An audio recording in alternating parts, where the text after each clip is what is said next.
I know what you're thinking. I'm young, yet to even be in my prime. I shouldn't be wasting my time. I should be out having fun at Hot Topic with my friends trying clothes on, or at my desk with my headphones upon my head, blasting heavy metal into my ears. I mean, come on, look at me. I'm pretty sure I'm the last person you would expect to see here. But I have something on my mind, a story to tell, so if you will, please sit down and listen well. That is, if I can read my own script. This should be fine, although I have stage fright. Let's all pray that my tongue doesn't slip, embarrass myself in front of my entire audience. I have a question. Actually, a few. Some old, some new. What if I could? What if I could? What if I could be like the other kids, pretty and slim with double piercings, daredevils always breaking the rules? What if I could have a lower reputation? After all, the higher you fly, the harder you fall. What if this outfit was something I wore regularly, not something special I hand-washed, though already clean, set aside for when I'm reciting poetry? What if I could be an astronaut, soaring among the sky and befriending a dim star who, like me, doesn't know who or what they are? What if I knew what I could be, a list of my potential as far as the eye can see? What if I could believe that life is nothing but daisy chains, even though everything around me is painfully changing? What if I could dye my hair half black? I've seen hair like that a couple of times. What if I could date someone with that hairstyle? What if I could describe him truly, with hers instead of him's? What if I could do that without people asking why? What if I could walk down the street without fear of being kidnapped and raped simply because I am seen as a woman? What if I could walk down the street without fear of being catcalled because I wear a crop top? What if I could walk down the street without fear of being called a slur because I'm holding the hand of the woman I love? What if I could walk down the street without fear of using the pepper spray can in my purse because someone is just being friendly? Why do we need purses? Why can't we just get pockets? Why am I ashamed because the locket around my neck is reserved for a woman instead of a man? Why do people make money off of us just because they can? Why was this world created only by the will of man? Why is the world obsessed with men, but I can only use man once in a sentence for it to make sense when I write this poem? How come whenever we show them who we can be, we are silent, beat us and shut us out and get away with stupid excuses for violence, even though we were minding our own business? It doesn't make a difference to your everyday life. If it's a difference to myself, let me be myself. Don't brush me off as a defect, set me aside on the shelf. Keep your opinions to yourself. I have little wealth, but I will feel as though I've made millions if even one of you out there bothers to listen, not just listen, but understand that this piece of land that we stand on is trying to drift from shore, and we need your support to pull us back to port, but also defend us when others protest, despite our begs and pleas to just accept us for who we are. And even if this battle is lost, I will hug her again and smile until the very end. I've always been told that I was a good writer. I mean, my grammar was a different story, but everyone liked my stories. But that's all I wrote were stories. I never got into poetry until recently, because I didn't really find much point in writing them. I mean, I didn't know how. The only ones I've ever seen were by Shakespeare, and I don't know how to write in Old English. I mean, it's like a whole new tongue. It wasn't until September when my 7th grade English teacher showed the class a poem, not by someone long dead in Old English that no one my age could understand. This poem was by a woman named Maya Mayer, and she was skilled. Listening to the words fall off her tongue and right into my ears, I could understand not just her poem, but I understood. It hit me like a truck that not all poems are like Shakespeare, and anyone could write anything for poetry. And even though it's not very complex, it is, apparently, also like a whole new tongue. That's it. I just understood and learned the tongue of poetry. Now, my first thought once the video ended was, wait, you're telling me that you can swear in poems?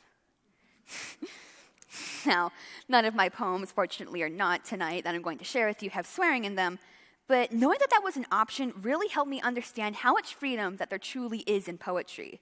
There are no rules except for the ones you make. Now, a few months after my fascination with poetry began, my siblings began a new unit in their English class on poetry. And we walk home from school and they go, "Hey, Ari, do you know what a blah, blah, blah something for poetry is?" No, obviously, since I don't even remember what it was, my answer was no. And they start laughing because their little sibling of a poetry nerd doesn't even know the terms for poetry. So I go home frustrated and start Googling about 5 lines that rhyme and 7 lines that rhyme and 2 lines that don't, and all these different rules for poetry. Do this, don't do that, this won't work, this is best. And I am so confused. It takes me 3 hours of research to understand everything, but after 3 hours, I finally got it. I understood it all. And I just wasted 3 hours of my time. Now, being a rebellious tween made this a little bit easier, but I got it now. There are no rules. We make our own. The only rules to poetry are the ones you make for yourself. Now, this is where the whole rebellious tween thing backfires, because now I don't have any restraints. I'm writing completely free, and that gets me some really sucky writing, but having those sucky poems actually helped me make my own rules, so I guess it all works out. Now, I call these rules the 5 R's.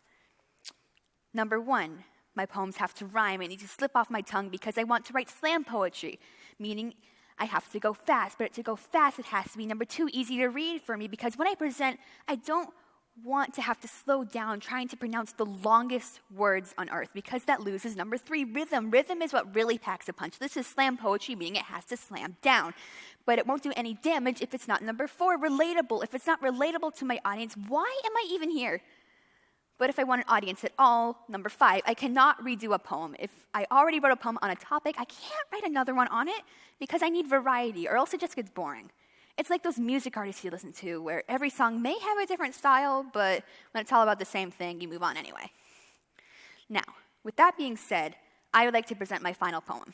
For a little context, our school, Farmington STEAM Academy, has this thing called Genius Hour, where twice a week we have, despite the name, an hour and a half to work on something we are passionate about. I want to learn more about poetry, and one of my friends wanted to learn about virtual reality and the effects it had on the body and mind. They wanted to make a VR headset out of cardboard that they could slip their phone into because they don't want to bring their own headset to school every day. And I needed inspiration, so I tagged along to the makerspace. Now, at our school, the makerspace, as you would imagine, has a bunch of things for making more things, including a bunch of 3D printers. So an idea hits. So I use that as a metaphor for this poem. So this will be my final poem I am presenting to you tonight. I title it Bugged But Not Broken. Back and forth, that's all I do. Back and forth, recreating what you drew. I go slightly off course, and suddenly I'm the runt of the litter. You make sure I'm not bugged to the plan, to the code. If I'm a quitter to you plans, will you still love me, though? I was never what you wanted, not what you wished for. I just waiting for you to see that I've changed, for you to see I'm not just confused. This isn't some game. I'm not something you adore, but after seeing me this way, why can't you just love me all the same? I'm the one who sees the numbers. I'm the one that knows what numbers are right for my code, for myself. I'm not broken. I'm at perfect health. I know I don't meet your expectations, but it's just not for me. But would you still love me if you let me be free? Would you make sure I get charged overnight, have enough plastic to last for weeks, all my wires iron tight? But you don't think it's all right to let me say what's right for me. Why can't you just love me unconditionally? Why can't you just see I'm just trying to be me? I did nothing wrong. I didn't hurt anyone. But you still cry and say I'm broken and bugged. I'm something beautiful you made, but you still treat me like a slug. Even though you made me to create, you refuse anything that I make. Everything that you have made is doomed to break, while everything I have made is flawless in shape. Why is what's doomed to break what you wanted?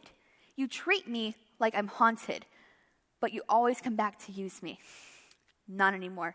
I'm done. I'm going to fly. Stop me, you can try, but you will fail. I have already set sail. You left me marks that will never heal. I may be bugged, but I am still real. I am not broken. Thank you.